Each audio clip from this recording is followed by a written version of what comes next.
AMIA Hospice Palliative Medicine mission statement. And what it talks about is a whole bunch of things, and it's team approach, it's quality of life. But what we have trained our palliative care team to say is we're a team of doctors, nurse practitioners, and social workers who meet with patients and families that have advanced illness, and we talk about your hopes and goals for the future. If you're having pain or other symptoms, we work with your primary to get that under control. So the key words there is hopes and goals, and that's really what we focus on with patients and families. Hospice care, it's really much more encompassing than what palliative care is. It's a whole team approach, and one of the reasons I love my job is because I get to work with nurses, social workers, chaplains, volunteers, and we look at the whole family as a unit, and a family may be a group home family, it may be the nursing home as a family. So we're really individualizing care, and it goes from the time patient is diagnosed, and then there's even bereavement support.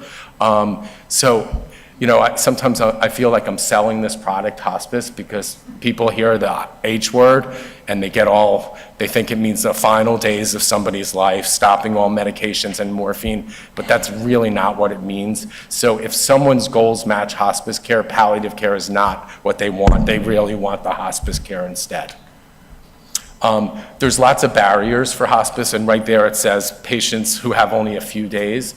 We have patients on 6 months, a year, and we have hospice graduates. So we see it all the time, a patient who's doing poorly, and we provide this type of support, and all of a sudden, you know, they're not hospitalized, they're not short of breath, their pain's under control, and CMS, Center for Medicaid Services, says they're not appropriate for hospice anymore, and we have to take them off. Patients don't need to be homebound, which is different than VNA services. You know, if my patient can go fishing, that's what we're trying to do, get them to go fishing. You must have a do not resuscitate order. Patients under hospice care do not need a do not resuscitate order. It may be a red flag at the end of their life that their goals don't really match, but it's a work in progress. And for docs, it takes a lot of time to have these conversations, but once again, it doesn't need to be all done at once. And the last thing is, and we knew this anecdotally for years, that sometimes when we provide this kind of care, people actually live longer. It's counterintuitive. You think, you know, aggressive care at MGH, you're going to live much longer, but sometimes good early palliative care and hospice care patients do live longer. And this is the team I talked about, chaplain, social worker, all kinds of therapy. And really, what we're doing now with hospice is blurring the lines, and it's important. And this is for any conversation. We can't cure everybody, but instead, we need to focus on what we can do if cure is not possible. There's nothing else we can do for you anymore. Just is not something that should come out of any doctor, nurse, social worker's mouth. It should be, we can't do this, but these are all the things that we could do for you. We have blurred the lines with hospice care in the fact that patients don't have to discontinue all medications. We do palliative chemo, palliative radiation, depending on what stage of illness is. We're an open access hospice, and there are many open access hospices out there, and these are some of the things we do. And I just wanted to get to this slide because we spend so much time and focus on resuscitation, and there's so much misinformation out here. And here is part of a true and false talk that I'm going to go through very quickly. This is true. Do not, and I changed it to DNAR because it's do not attempt resuscitation. It doesn't work all the time. If a patient is not breathing and is pulseless. Is that true or false? So it doesn't mean much more than that. It means your heart stops, you're not breathing. Would we provide heroics like intubation and resuscitation? It doesn't mean do you want antibiotics? It doesn't mean do you want hospitalization? Sometimes it takes a much bigger picture. Is it equivalent to an advance directive? No, it could be part of an advance directive, and as we know, Massachusetts does no statutes on living wills, but this could be part of it. There is no burden in attempting resuscitation. What are some of the burdens? So it's a painful way for people to die. Families are left with withdrawing care and taking people off of life support, which is a much harder decision. So we really want to have this conversation earlier. Resuscitation rates in hospitals, 40%. between 5 and 15% for all comers. So, and I have another slide. I'll go forward. Old age is the only factor associated with poor outcome. No, renal disease, cancer, heart failure, all these things are associated. The majority of patients that come to the hospital have that 5 to 15 window. They're not in that. They have all these comorbid conditions. One of the terms I came across is entrenched misuse. What happens is we've taken this procedure that was really meant for heart attacks and trauma victims, put it through the whole hospital system. It's the only procedure that you need consent not to have. You can't touch someone else unless you have it, but you need a DNR consent not to do it.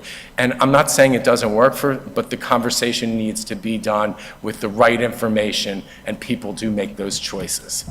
Well, thank you very much. Great, thank you, Dr. Warren.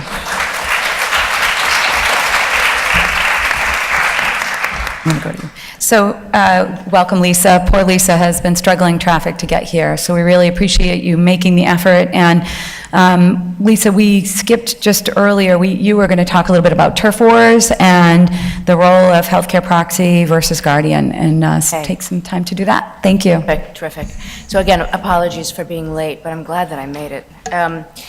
So, as many of you probably already know, we enacted the UPC not too long ago. Article 9 was enacted first, and that was July of 2009, with the rest of the UPC following in 2012. And although the healthcare proxy statute remained the same, the application is slightly different, and we've developed a new procedure, the special proceedings, to affirm, to revoke, to give validity to healthcare proxies. And what's happened as a result of the change of law is a new analysis on turf wars. So I'm going to briefly explain the old law and how it has changed. Pre-UPC, everything was controlled, guardianship was controlled under Massachusetts General Laws, Chapter 201. And at that point, a guardianship would trump a healthcare proxy. The guardianship of Elma Mason was a case that was decided back in 1996, and that one further explained that the guardianship trumps. But then the UPC was enacted in 2009, and under the UPC, there's a shift in the balance between who trumps whom as between healthcare proxy and guardian.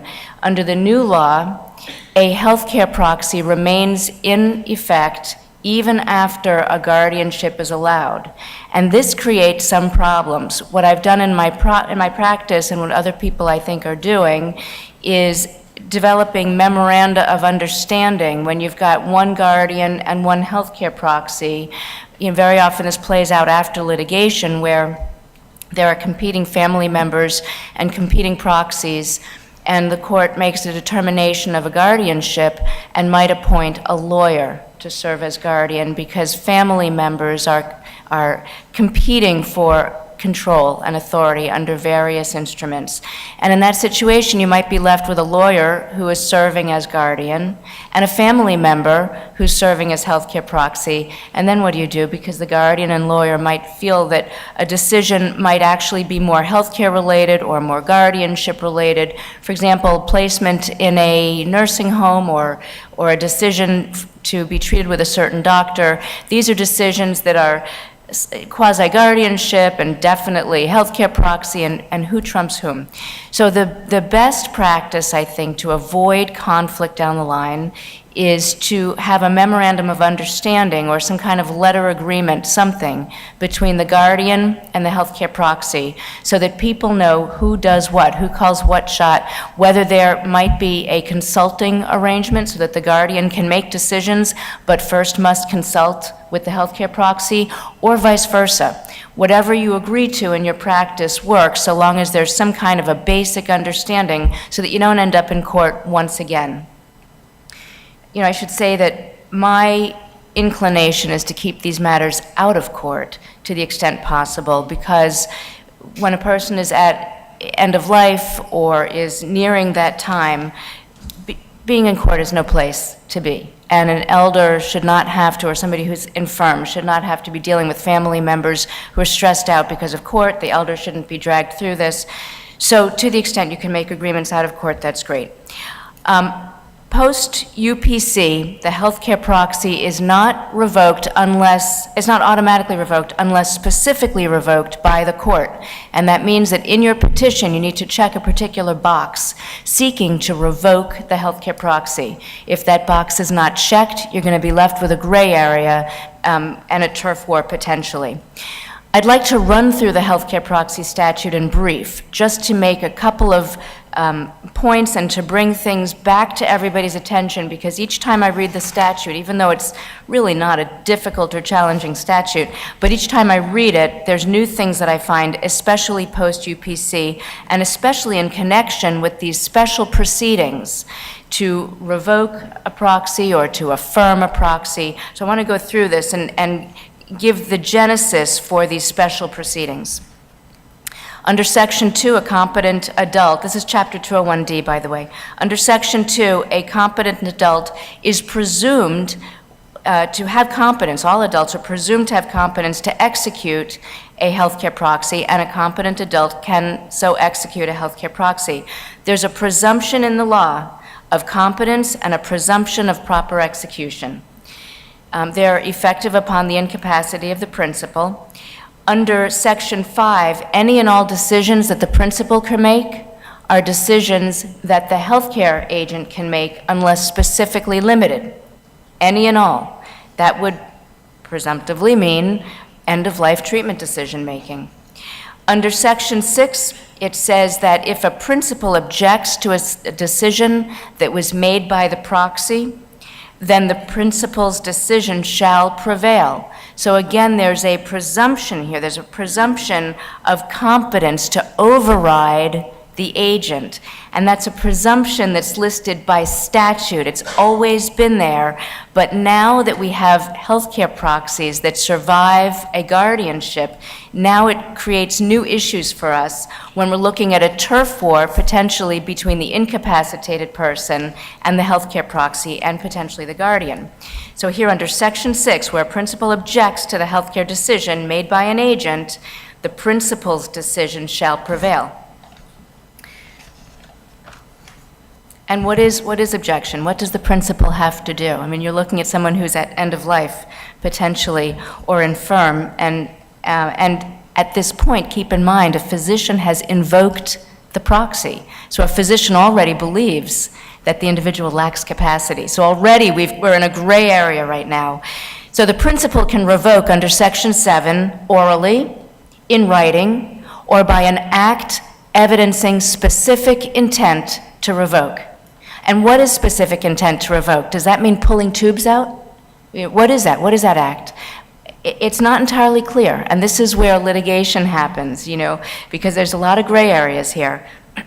But what we know is that there's a presumption at law, a presumption that a person has capacity, even though our physician has invoked the proxy.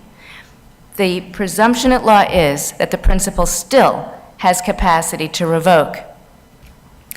It can also be revoked if a person is getting divorced. A spouse who's nominated to serve as the agent is automatically, by law, presumed to no longer be serving as the healthcare agent. And that raises a question, of course, what if you're in a non-marital relationship and you're separating? Does your non-marital soon-to-be ex or non-marital ex, does the authority cease to exist? Does it dissolve? Well, the law's not clear there, but we'll see how that plays out in the future. It's also revoked, of course, if there's the execution of a valid second proxy that revokes prior proxies. In terms of foreign proxies, and by foreign, I just mean an out-of-jurisdiction, out-of-state proxy. So if somebody comes to Massachusetts for treatment and they have a Florida durable power of attorney for health care, for example, that is still valid underneath the law. Where a healthcare proxy has not been executed, there's no particular presumption that a person would or wouldn't want one. But let me jump right ahead to Section 17. Under Section 17, a healthcare provider, a conservator, guardian, or family member can commence a special proceeding in court to adjudicate disputes relating to the proxies, and these can determine the validity of the proxy, it can affirm a proxy, it can remove the agent under a proxy, and it can override the agent's decision. The reason right now why this is quite so important is because of all these presumptions in the statute, and because of the potential turf wars between different decision makers. And here we have a physician who's certified in capacity and a law that says that the principal still has capacity to override or revoke. And so we might end up with a person at end of life in a whole lot of muddy water as to whose decision controls. So in this situation, there can be special proceedings to affirm the proxy, to remove an agent, to override the healthcare proxy's decision, or to determine the validity of the document. My time is running short. I'm going to really abbreviate it here. Venue, if there's an existing guardianship, venue must be in the county where the guardianship is filed. Otherwise, it's your typical venue determination. It's in the county where the incapacitated person then resides. That might be a nursing home, that might be a hospital, and that might be their home, their residence. You must serve all interested parties, and this is very interesting. Under this section of the law and under the forms, interested parties include the agent under a durable power of attorney, the agent under a healthcare proxy, and the alternate agent. So all of a sudden, you have this whole class of people who are not necessarily interested parties under guardianship. So when you're debating, do I file a guardianship action? Do I file a special proceeding? Consider your interested parties and who you're serving notice to. When I'm handling litigation, I might want to make that determination as to which petition to file based on where I think my objections are going to come from. Are they the interested parties under a guardianship, who, by the way, include any individual that the incapacitated person resided with in the past 60 days? Or am I going to file it under the healthcare proxy special proceeding statute, which gives me another class of interested parties? So you have two classes, and when you're trying to accomplish something, you want to determine strategically which petition to file. You might want to think about who your interested parties are.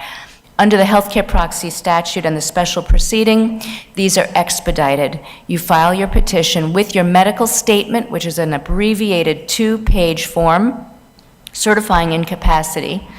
And once you file, at that time, you get your hearing date. And that hearing is supposed to happen within 10 days, 10 calendar days, not 10 business days, 10 calendar days. And the petitioner needs to serve all interested parties in hand, all of them. Under the guardianship, you serve the incapacitated person in hand, everybody else by certified mail. But under the healthcare proxy special proceedings, you're serving everybody in hand, and you're serving them within 72 hours prior to the hearing.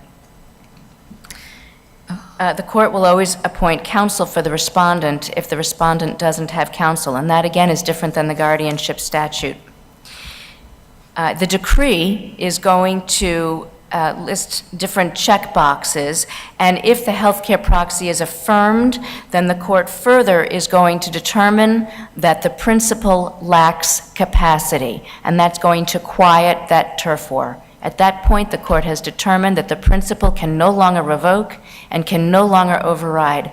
That's huge, because these healthcare proxies are aimed to keep these issues private and out of court, and here the court has just determined that the physician's determination controls, the principal lacks capacity, the healthcare proxies in full force and effect. And then the agent continues to make decisions until a physician determines that the principal has been restored to mental capacity. And that's for as long as the order lasts. Do I have more time, or am I? Actually, no, there is so much, as you can see. Thank you, Lisa. That was an incredible amount of information. I'm going to have Jackie speak next, and we have a little bit, if we have time, we're going to need to spend some time on the most as well. So we'll do our best to keep on time here. Jackie? Thank you, Lisa. Okay, so briefly, I'm going to talk about the Department of Developmental Services life-sustaining treatment policy. And for starters, why the department needs its own life-sustaining treatment policy. And why it's different in the realm of intellectual disabilities. And first of all, it has to do with the disparate treatment of people with intellectual disabilities through the years. there's been a long and very sordid history of medical treatment for persons with intellectual disabilities. Treatment based on the social, an idea that their social worth is less based on their cognitive abilities. This expressed itself in a policy of eugenics, which was expressed through involuntary sterilization of persons with intellectual disabilities. This practice was upheld by the court in a case called Bell v. Buck, where Oliver Wendell Holmes basically said in his ruling that it's not a violation of the rights of disabled people to accept the eugenics theory of law in order to prevent those who are manifestly unfit from continuing their kind. And this is where the famous quote, "3 generations of imbeciles are enough." That was in 1925. As recently as 1948, it was considered the policy of some states to prevent the procreation and increase in feeble-minded people. And Indiana, Connecticut, and Virginia, as well as I think it was Michigan, had statutes that allowed them and indeed encouraged them to sterilize people with intellectual disabilities.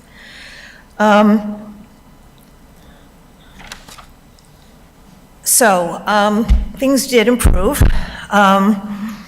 And there were exposés leading to litigation and legislation.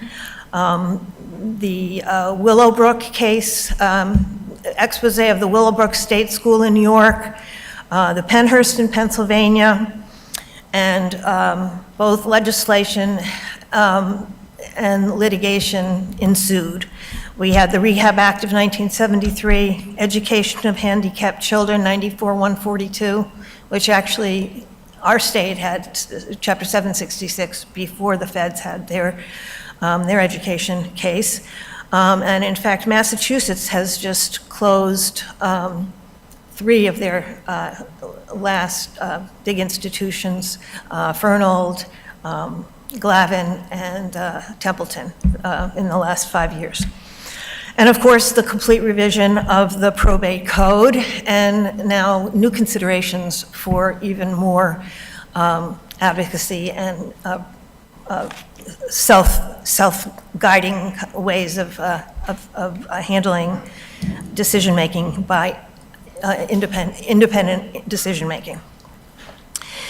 So, as you attorneys and other providers, I don't know if all of you are attorneys, know, all of this is wonderful, but we still need to be very careful to not be satisfied with all of this.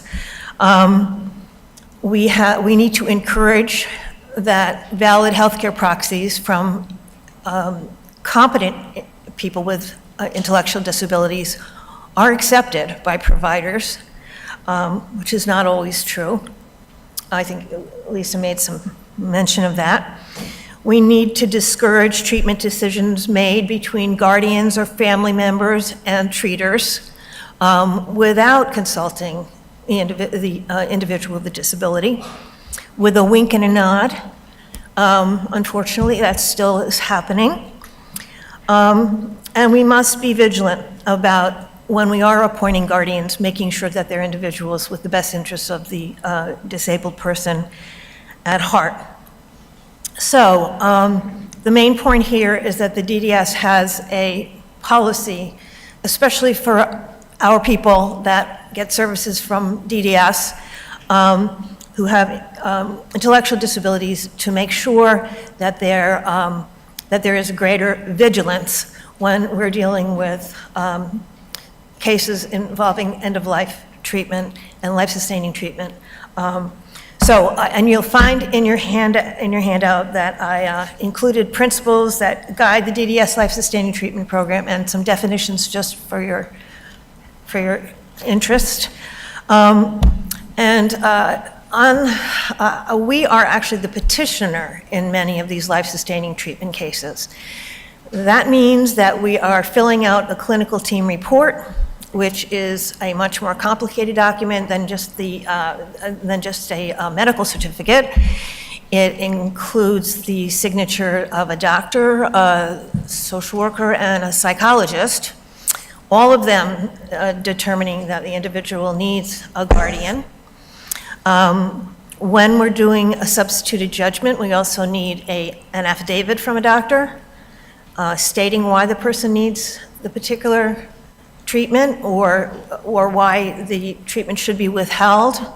And we need an attorney appointed, or a GAL is appointed, but if an attorney is to be appointed, we often seek out somebody who is willing to, within 24 hours, go out to the hospital and see the individual who is dying or is critically ill. So sometimes we are calling any one of you and begging you, please, will you go to the hospital and take a look at, Mary Jo, and help come back and report to the court in an emergency why they should not be intubated, why it would be, an awful thing to intubate them at this time in the condition that they're in. And when we do our cases, we work in a team. So if you are working with DDS, you'll understand what it is we're doing. In addition to filling out all the documents that you have to fill out to be a petitioner, we work with a team. We involve, once the legal office is involved, we call the area nurse. The area nurse goes out and eyeballs the individual, works with the hospital social worker perhaps, reads the chart, and writes a report for us so that we know what's going on there. There are eyes at the hospital. They write a report that we then can put in the person's file should we then need to go to court on a substituted judgment. So that's how we start getting involved. We may need to work with the family. We want to find out, is there a guardian? Does there need to be a guardian? Is there a healthcare proxy document? And so on and so forth. So that's how we start. We begin gathering that information. Just want to give you an example of a case without going in too deep. Do I have a little time? Yeah, yep. Okay. So we have a 25-year-old man, mild intellectual disability, was admitted to a hospital with severe liver failure. And this guy had a serious alcohol problem and had also taken drugs, sort of a poly-drug user, had lived fairly independently, but not really. He was going from his sister's house, and when she threw him out, he lived in shelters, often on the street. But he did have some liver issues, and of course, the other illnesses that go along with drug use and alcohol use. His feet were in trouble, his skin was breaking down, so he landed himself in the hospital. Upon admission, the medical staff said his liver was seriously damaged and he had to have immediate and continuing dialysis, and he was intubated. He was in a lot of pain and he had to be kept heavily sedated. The prognosis was very poor. His liver would only take dialysis for so long, and it needed to be constant, really all day. He was in a real twilight state. He could talk to his sister when she came to visit him, which wasn't very often. I mean, she was kind of pissed at him. He'd come to the house, he'd act out, he'd break a window. I mean, he was, their relationship was limited. But he could talk. He could say, hello, I want a Coke or whatever. Very limited 2 or 3 word conversations. And of course, he wasn't a candidate for a liver transplant because his body was really a mess and he was a severe alcoholic. So the question was, what should be done? The legal office was called. What do we do? Do we appoint a guardian? Do we, a guardian had been considered at one point for him because he seemed to really not be doing things in his own best interest. But he wasn't somebody we could grab and do a clinical team report on. He was living often on the street. The question, and I really don't have answers for these, but, you know, can you do a healthcare proxy on this guy? He could say, I want a Coke. Could you bring in his sister and say, you know, you might need an operation, or you might need some kind of procedure? Do you want your sister to make that decision for you? I mean, could we use concrete language and see if he could consent to a healthcare agent to make those decisions?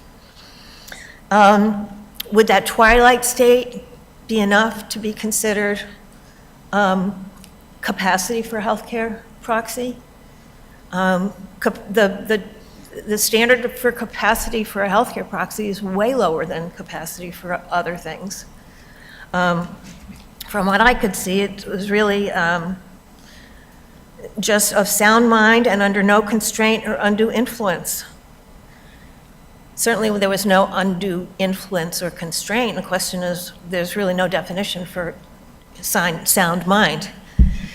So anyway, we were sort of, you know, unclear. I'm not going to answer that question for you, but I'm just going to leave it there because that was, you know. I have just another minute to give you another tricky case, which involved a 65-year-old woman with Down syndrome, beginning stages of Alzheimer's. There is about a 50-50 correlation between people with Down syndrome and Alzheimer's, from what I've read and what I've been told. This woman fell down the stairs and she injured her hip and her cervical spine, and after rehab, she went back to her residence. Her Alzheimer's began to progress, and she became, her behaviors began to become unruly. She had to be put on some medication. And her guardian was her nephew, who really, they didn't really know each other much. He hadn't visited her, but on her mother's deathbed, her nephew agreed that upon, you know, her mother's death, her mother had been the guardian, that he would be the guardian. He'd make sure that she was taken care of. So in fact, he did become the guardian. So when she was in the hospital with her injuries, he was called to the hospital and DDS called him in and he was asked to sign a bunch of consents and whatnot. And he was also, he and the doctor agreed that she needed a do not resuscitate order. It seemed reasonable. She had all these injuries and broken bones, and as you know from what the doctor said, do not resuscitate for somebody who had broken bones and you know, a progressive Alzheimer's disease probably was a good idea. But after the hospitalization, the nephew told the residential staff and the service coordinator that she has a do not resuscitate order. So we don't want her to have any, I don't want her to have any treatment at all. She should not have a mammogram. She should not have any x-rays. She should not have any blood work. So the question was, can he do that? Is that appropriate? And of course, the answer is no. The do not resuscitate order only has to do with resuscitation after a cardiac event, and all other treatments should continue to be available to her. So if the nephew did not agree to that, we would, of course, go to court and seek to override his decision. And that's it for me. Excellent. Thank you. Some other good things to be thinking about as we sort of move into our next discussion. So for the next little while, we've got a lot of tidbits of information. I think we're going to move into a question that Laura's going to raise for us around the MOLST. I know the MOLST came up in our last program, and it's a hot topic. And so, you know, we have the pleasure of a diverse panel here with a lot of different, probably opinions and situations that they can bring to light to help us look at that. So Laura, why don't you start us off, and then the other panelists, we're going to sort of just jump in with some conversation. And we'll leave time for question and answer at the end. So this is a MOLST, and this is it's a great tool if it's used appropriately. And they always print it on a pink paper because those are their directions, and they can be, it can be easily seen in the chart. And this is a medical order that comes about voluntarily on the part of the patient after a thorough discussion with his or her doctor on the topics that are discussed. And on the first page, it relates to emergency treatment, whether or not the patient wants to be resuscitated.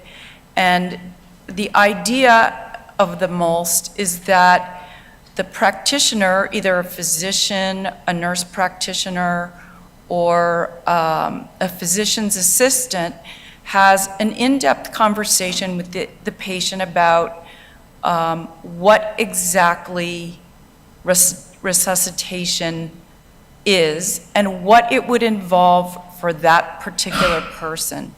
As Jackie described in the patient that the case that she was involved with, the person already had injuries, and so the doctor or practitioner would have to take into consideration